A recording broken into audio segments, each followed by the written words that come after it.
ನಮಸ್ತೆ, ನಾನು ನಿಮ್ಮ ಜಿ ವಿ ನರೋತ್ತಮ ಶರ್ಮಾ. ನಿಮ್ಮ ಸಂಯುಕ್ತ ಕರ್ನಾಟಕ ಯೂಟ್ಯೂಬ್ ಚಾನಲ್ಗೆ ಸ್ವಾಗತ.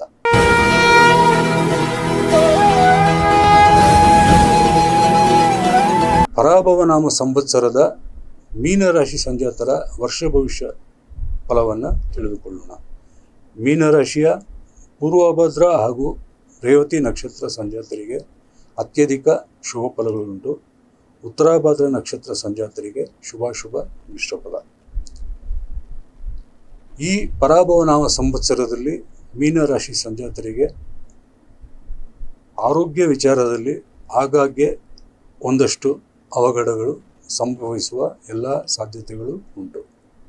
ಏಕೆಂದರೆ ರಾಶಿಯಲ್ಲೇ ಸಂಚರಿಸುತ್ತಿರುವ ಶನಿ ಹಾಗೂ ಜೂನ್ 2ರವರೆಗೂ 4ರಲ್ಲಿ ಸಂಚರಿಸುವ ಗುರುಗ್ರಹದ ಗೋಚಾರ ಫಲದಿಂದಾಗಿ ಉದರಬಾಧೆ,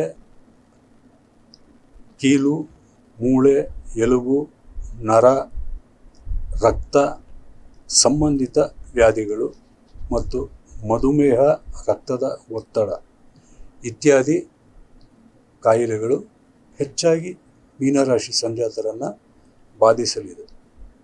ಅದರ ಜೊತೆಗೆ ತೀವ್ರವಾದ ಮಾನಸಿಕ ಅಶಾಂತಿ, ನಕಾರಾತ್ಮಕ ಯೋಚನೆ ಮತ್ತು ಚಿಂತನೆಗಳಿಂದ ನಿಮ್ಮ ಮೇಲೆ ನೀವೇ ಹೆಚ್ಚು ಮಾನಸಿಕ ಒತ್ತಡವನ್ನು ಹಾಕಿಕೊಂಡು ಅದರ ಕುರಿತಾಗಿ ಹೆಚ್ಚು ಯೋಚನೆ ಮಾಡಿ ನೀವು ನೊಂದುಕೊಳ್ಳುತ್ತೀರಿ. ಹಾಗೂ ನಿಮ್ಮ ಒಂದು ಈ ಯೋಚನೆ ಮಾಡುವುದರಿಂದ ಅಥವಾ ಚಿಂತಾಕ್ರಾಂತರಾಗಿ ನಕಾರಾತ್ಮಕ ಯೋಚನೆಗಳು ಮಾಡುವುದರಿಂದ ಅದರ ಒಂದು ಪರಿಣಾಮವು ದೈಹಿಕ ಅನಾರೋಗ್ಯಕ್ಕೆ ಕಾರಣವಾಗುತ್ತದೆ. ಹೀಗಾಗಿ ಒಬ್ಬ ವ್ಯಕ್ತಿಗೆ ಊಟ, ಆಹಾರ ಎಷ್ಟು ಮುಖ್ಯವೋ ಉತ್ತಮವಾದಂತಹ ನಿದ್ದೆ ಅಥವಾ ವಿಶ್ರಾಂತಿ ಸಹಿತ ಅಷ್ಟೇ ಮುಖ್ಯ. ಇವೆಲ್ಲವೂ ಸಹಿತ ನಮ್ಮ ಮನಸ್ಸಿನ ಅಧೀನದಲ್ಲಿರುತ್ತದೆ. ಹೀಗಾಗಿ ನೀವು ನಿಮ್ಮ ಮನಃಶಕ್ತಿಯನ್ನು ಹೆಚ್ಚು ಮಾಡಿಕೊಳ್ಳಬೇಕು. ಸದಾ ಒಳ್ಳೆಯದನ್ನೇ ಚಿಂತಿಸಿ. ಕಷ್ಟ ಕಾರ್ಯಗಳು ಖಂಡಿತ ಭಗವಂತನ ಕೃಪೆಯಿಂದ ಪರಿಹಾರವಾಗುತ್ತದೆ ಎಂಬ ಧನಾತ್ಮಕ ಯೋಚನೆ ಮಾಡುವುದರಿಂದ ನಿಮ್ಮಲ್ಲಿಯೇ ಒಂದು ಹೊಸ ನೈತಿಕ ಶಕ್ತಿ ಬಲಗೊಳ್ಳುವುದನ್ನು ಸ್ವತಃ ನೀವೇ ಅನುಭವಿಸಬಹುದು. ಹೀಗಾಗಿ ಯೋಗ ಮಾಡುವುದು, ಧ್ಯಾನ ಮಾಡುವುದು ಅಥವಾ ಒಂದು ಸರಳವಾದಂತಹ ಉಪಾಯವೇನೆಂದರೆ ನಿಮ್ಮ ಬಹಳ ಭಕ್ತಿಯ ದೇವರ ನಾಮಗಳನ್ನು ಬರೆಯುವುದು. ಉದಾಹರಣೆಗೆ ಶ್ರೀರಾಮಕೋಟಿ ಬರೆಯುವವರು ಓಂ ರಾಮ ಶ್ರೀರಾಮ ಜಯ ಜಯ ರಾಮ ಎಂದು ಬರೆಯುತ್ತಾರೆ. ಹಾಗೆಯೇ ವಿಷ್ಣುವಿನ ಪರಮ ಭಕ್ತರು ವಿಷ್ಣುವಿನ ಅಷ್ಟಾಕ್ಷರಿ ಮಂತ್ರ ಓಂ ನಮೋ ನಾರಾಯಣಾಯ ಇದನ್ನು ಅವರಿಗೆ ಇಷ್ಟವಾದಷ್ಟು ಸಲ ಒಂದು ಪುಸ್ತಕದಲ್ಲಿ ಬರೆಯುವಂತಹ ವಾಡಿಕೆಯುಂಟು. ಇನ್ನು ಕೆಲವರು ಓಂ ನಮೋ ಭಗವತೆ ವಾಸುದೇವಾಯ ಎಂಬ ದ್ವಾದಶಾಕ್ಷರಿ ಮಂತ್ರವನ್ನು ಬರೆಯುತ್ತಾರೆ. ನೀವು ಸುಲಭವಾಗಿ ನಿಮ್ಮ ಮನಃಶಕ್ತಿಯನ್ನು ಹೆಚ್ಚು ಮಾಡಿಕೊಳ್ಳಲು, ಗ್ರಹಗಳ ಒಂದು ಸುಫಲಗಳನ್ನು ಪಡೆಯಲು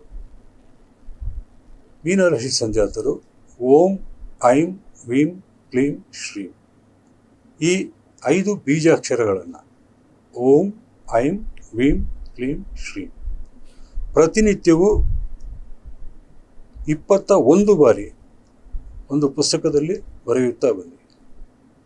21 ಬಾರಿ ಬರೆದ ನಂತರ ನಮಃ ಸರ್ವನಿವಾಸಾಯ ಸರ್ವಶಕ್ತಿ ಯುತಾಯತೆ ಮಮಾಭೀಷ್ಟ ಕುರುಶ್ವಾಸು ಶರಣಾಗತ ವತ್ಸಲ ಎಂಬ ಪ್ರಾರ್ಥನೆಯನ್ನು ಮಾಡಿ. ಈ ಒಂದು ಪ್ರಾರ್ಥನೆ ಏನಿದೆ ಅದು ನಿರ್ದಿಷ್ಟ ದೇವರಿಗೆ ಅನ್ವಯಿಸುವಂಥದ್ದಲ್ಲ. ನಮಃ ಸರ್ವನಿವಾಸಾಯ ಎಂದರೆ ಎಲ್ಲ ಕಡೆ ಇರುವಂತಹ ದೇವರೇ. ಸರ್ವಶಕ್ತಿ ಯುತಾಯತೆ ಎಲ್ಲ ರೀತಿಯ ಶಕ್ತಿಯೂ ನಿನಗಿದೆ.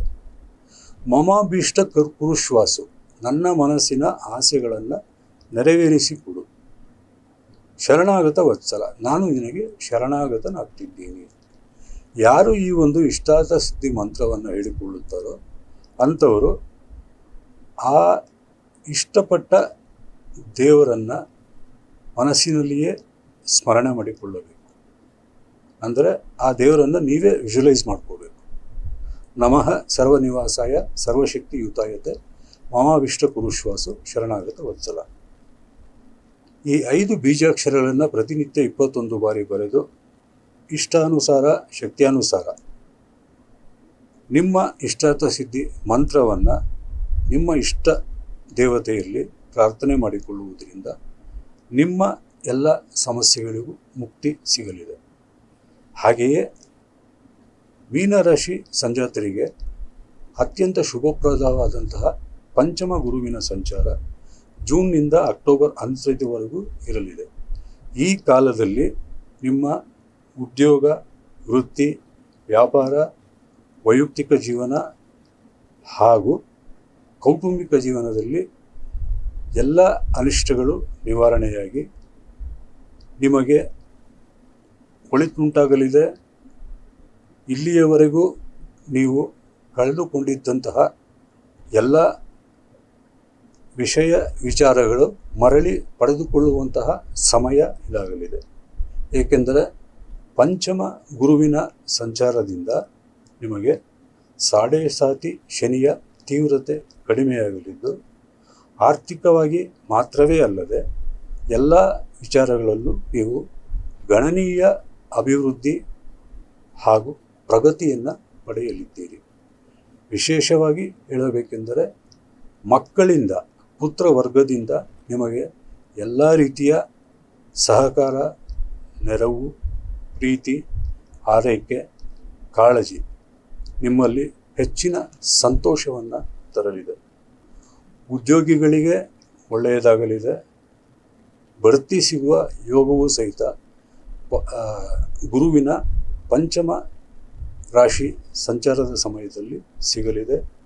ಉದ್ಯೋಗ ಪ್ರಾಪ್ತಿ ಯೋಗವೂ ಉಂಟು. ಸಂಬಂಧ ನಿಶ್ಚಯ ಯೋಗ, ವಿವಾಹ ಯೋಗ ಹಾಗೂ ಸಂತಾನಾದಿ ಸುಯೋಗಗಳು ಗುರುವಿನ 4 ಮತ್ತು 5ನೇ ಮನೆಯ ಗೋಚಾರ ಕಾಲದಲ್ಲಿ ನಿಮಗೆ ದೊರೆಯಲಿದೆ. ಕಾನೂನಾತ್ಮಕ ಹೋರಾಟದಲ್ಲಿ ಮಂದಗತಿಯ ಕಾರ್ಯಾಚರಣೆ ನಿಮ್ಮಲ್ಲಿ ಬೇಸರವನ್ನು, ಅಶಾಂತಿಯನ್ನು ತರಬಹುದು. ಆದರೆ ಅಂತ್ಯದಲ್ಲಿ ನ್ಯಾಯಾಲಯದ ಹೋರಾಟದಲ್ಲಿ ಗೆಲುವು ನಿಮ್ಮದಾಗಲಿದೆ.